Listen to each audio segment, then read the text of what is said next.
లోకేష్ గారికి ప్రత్యేకంగా ధన్యవాదాలు నమస్కారాలు తెలియజేసుకుంటూ ఈ రోజు రాష్ట్ర పార్టీ అధ్యక్షులు పల్లా శ్రీనివాసరావు గారికి అదేవిధంగా వేదిక నిర్వహించిన సహచర మంత్రివర్యులకి ఎమ్మెల్యేలకి ఎమ్మెల్సీలకి అందరికీ కూడా పేరు పేరున వేదిక నిర్వహించిన పెద్దలందరికీ కూడా పేరు పేరున నమస్కారాలు ధన్యవాదాలు తెలియజేసుకుంటూ సాధారణంగా ఈ మహానాడు అయితేనే మహానాడు ముందు రోజు కూడా చాలా వర్షం పడింది.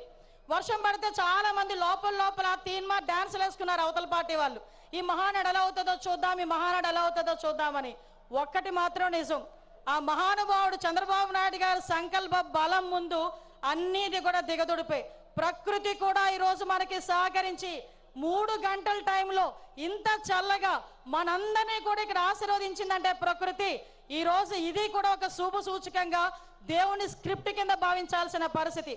గత 5 సంవత్సరాలు చూసాం, విధ్వంసంతో స్టార్ట్ అయింది, ప్రజావేదిక విధ్వంసంతో స్టార్ట్ అయింది, అనేక కేసులు పెట్టించుకున్నాం, అనేక రకాల జైళ్ళకి వెళ్ళాం, అభివృద్ధిలో శూన్యమైపోయింది, 20 సంవత్సరాలు వెనక్కి వెళ్ళింది.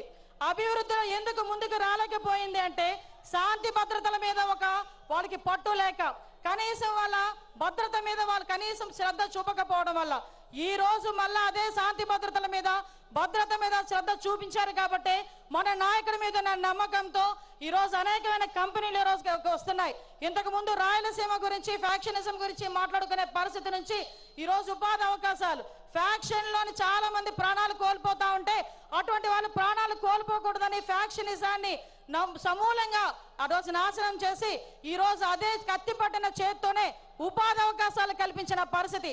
ఈ రోజు రాయలసీమలో ఉన్న ప్రతి మహిళ కూడా ఇంట్లోని చంద్రబాబు నాయుడు గారు బొమ్మ పెట్టుకోవాలి. ఎందుకనంటే ఏ రోజైనా కత్తి పట్టిన మగాడు బయటికి వెళ్తే మళ్ళా తిరిగి ప్రాణాలతో వస్తాడో రాడో తెలియని పరిస్థితి నుంచి ఈ రోజు నా భర్త క్షేమంగా వస్తాడు, తిరిగి డబ్బులు తీసుకొని వస్తాడని ధైర్యంగా ఉండే పరిస్థితిని ఈ రోజు తీసుకొచ్చాం. ఇంతకు ముందు రాయలసీమ అంటే మనకి చేతిలో కత్తులు కటార్లు బాంబులు వినిపించేవి. కానీ ఈ రోజు రాయలసీమ అంటే ఒక కియా, రాయలసీమ అంటే ఒక శ్రీ సిటీ, రాయలసీమ అంటే ఒక హీరో కంపెనీ, ఇలాంటి కంపెనీలు అనేకం కనిపించే పరిస్థితి ఈ రోజు మనందరికీ కూడా కనిపించే పరిస్థితి కనిపిస్తా ఉంది. నేను ఒకటే చెప్తున్నా, నిన్న ఒకే ఒక విషయం చెప్పి ముగిస్తా, పెద్దలందరూ ఉన్నారు.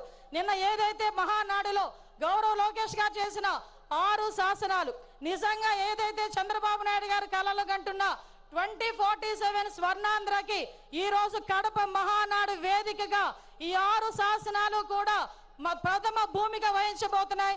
ఇవే పునాది కాగబోతున్నాయి. ఈ కార్యకర్తలే అధినేత అని చెప్పిన పరిస్థితి ప్రపంచంలో ఏ పార్టీకి లేదు. ధైర్యంగా గర్వంగా నేను తెలుగుదేశం పార్టీ కార్యకర్తనని చెప్పుకొని తిరిగే పరిస్థితులు ఈ రోజు ఉన్నాయి.